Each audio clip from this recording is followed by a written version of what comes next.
Zai aizol tang don ho a mua ka he zan na lai tui pulang anin to ka ti hian ambulance in aizol tang don he ani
Val Upa TLAWMNGAIH van tlang le khotlang ta na atho hlok awanga Rokunga Award masaber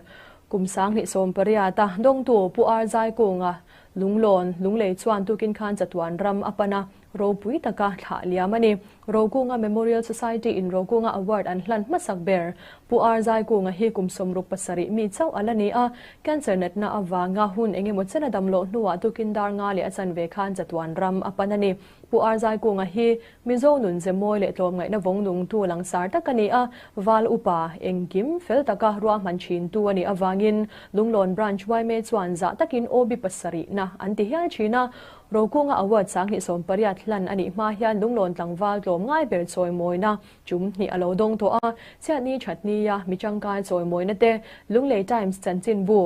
Hero Award te po hlan alo ni to ani Rokunga Memorial Society-in pu R.Zaikunga su na thuchwa an siama achum le pai athale jungse nga khutlang ta na thil cha eng mozat lo ti fo chin tu mitlom nga yani anti a thil cha tura mi poi soi she lo ngam khopa mi chhnem nga yani a dot le diklova thil ti du ngai lo mi ani anti pu R.Zaikunga hi matni in to del tum tlat mi midang te ta na phurit ni du ngai lo a in chung khur rel fel mi chung ko hlotling tak din tu ani ti Rokunga Memorial Society hian an soya a omna veng le aloina ko shantan in nga nangam mirin tlak a thlen sina pianga mi te faklo chin a she chianga piangin an ngai sanani anti thalai hun kan ti kating len pui na te pok an nei thei to lo wa chuwang chuan raw na hun te po ting hian kan hmang mai don ani puja hi pathian ina midang lampi asiam tlem te te jing ami kan nei te hi aro pui kan tia kan shuang em thi ani puja hi kan seta hong khan MIZO nun jimoi tak mai kan ti khang khang mai he tom ngai na kan ti te poi sen na tai mak na tur cheu na kan ti te heng jong sung mai hi atakin anun puin ama hi la lang chok thinin kan fia chu san ria pejonin mithi kan an au te poi hi han khia do ber mai thi thalai te pejo le me maya chu de lai chon puja hi chu a ke mas sa ber li lo hi adu lo po thina roi tu te pula po hian kan han fil har deu chon le le non fil har te min hau pu maya chu de ma khre mas per tu ni du thin ania chu mai ni lo bin a khiet ve le khol ina akal mala mithi na akal mala aturam angin tiang khan khatik thina chu tiang ni chu ania in khan lai chung cha ma po hianin khan lai hi athul ngai lo khim khima khan lai na hianin kan bul pun ber kanin ba na ania in chu mai ba ka heng jol ko kal ti te MIZO kun ha chu nei kan veng hi MIZO mi kan nia he ti lam panga chỉ phải nói rằng dùng dùng thế mình anh dùng nó sao cái dùng dùng là có sử dụng tu anh ấy tin bị khi lúc mình chúng ta mà cái có sáng thì sống bằng cùng khác cái chuyện là cái var này lúc mình này là cái gì anh lúc mà cái chuyện này sống bằng cái khen thế thì cái khả năng cái sống ta hiện khả năng Rokunga Award thì anun moi anun enton ta avangin Rokunga Award hill an lo plan ani heti ngang mi bi mi ro pui với nia kan chan hi apoi kan ti tak seta YMA ang point kan YMA ani ti kha với nia hian kan handar lang ani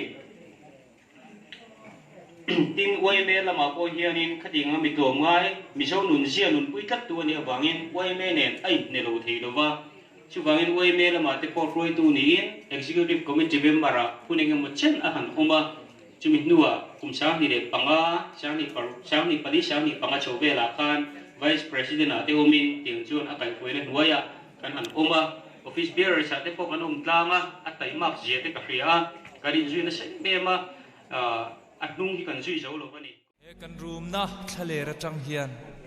ram lo la lang tur ram kan thira avanga le lom te lu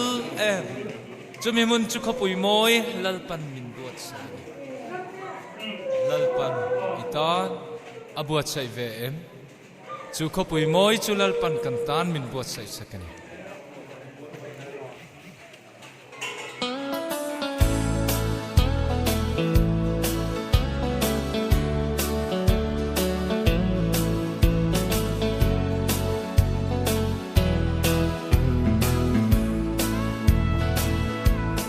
ram ngai lai Jerusalem boy na chung ji na pia ram khi lungai riang vai ve thei fa te eng thol na ram khi chun le zan re nga om ngai lo ro pui na en vel ramani mangai lal nung ne man kata abua sai ram thi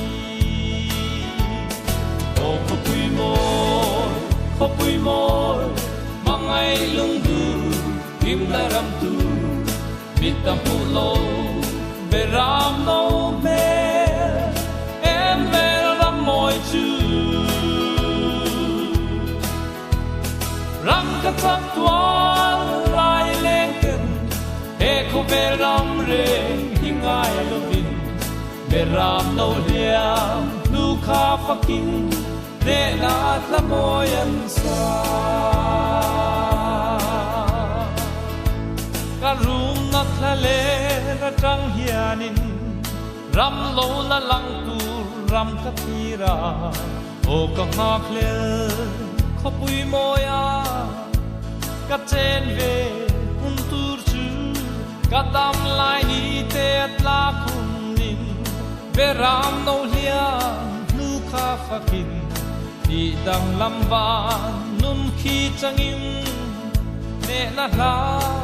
ka sa o khopui moi mangai lung du im na ram tu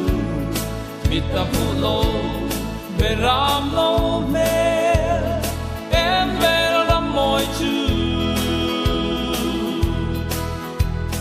rang ka chak tua lai leken e ko beram re hingai lo vin beram no liam nu kha fakin de na tlamoyan sa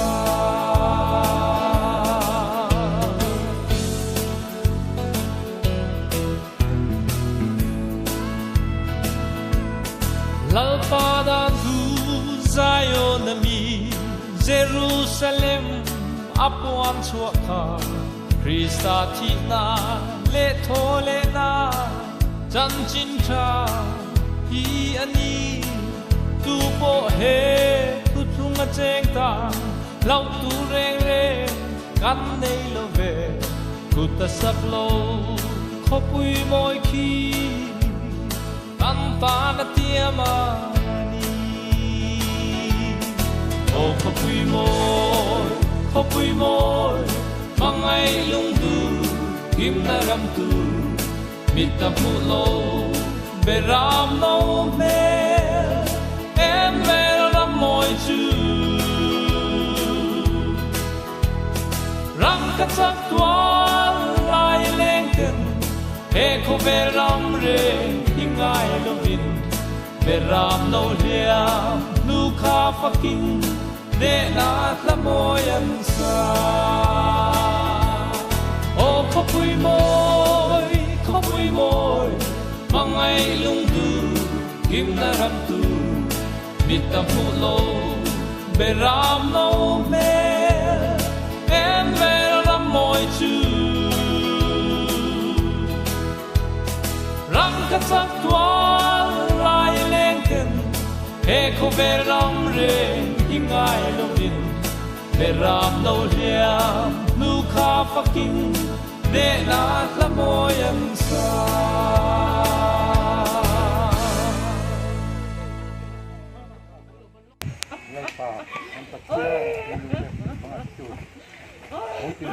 kan thana shooting in Tokyo lalpati na inan dia man tuam kan sa te phanga kan lungai thi nani ku ma na tanga ding reng tu nei chu le ya vai vu ta ti agin hei rong kan bol pui ku arai ku tu muna hian le tak sa te gali so krista ro pui ka lo ka le na tu rin kan tha yen le kan ni a tu le tak thun rual tha rong kan lai na thei lewa an lungai na te kan thau zang te chuang lo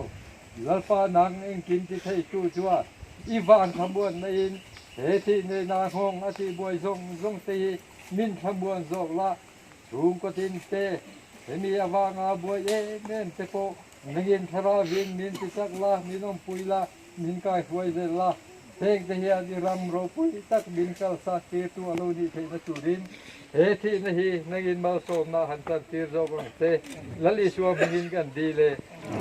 amen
son chuani kal chu the kia ma min ron bua fana mele tam te fucking kan lo sai na la chu the kia ma min bua van ko kher moya min ron son chuani la chu the kia ma min ron bua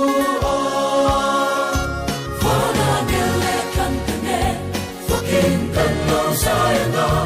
la chuthe kia ma min bua. Fana mele kantine, fucking kan lo sayana, la chuthe kia ma min bua.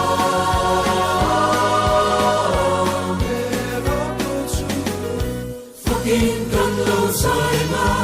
min ron bua. No pui na ke santo. La chuthe kia ma min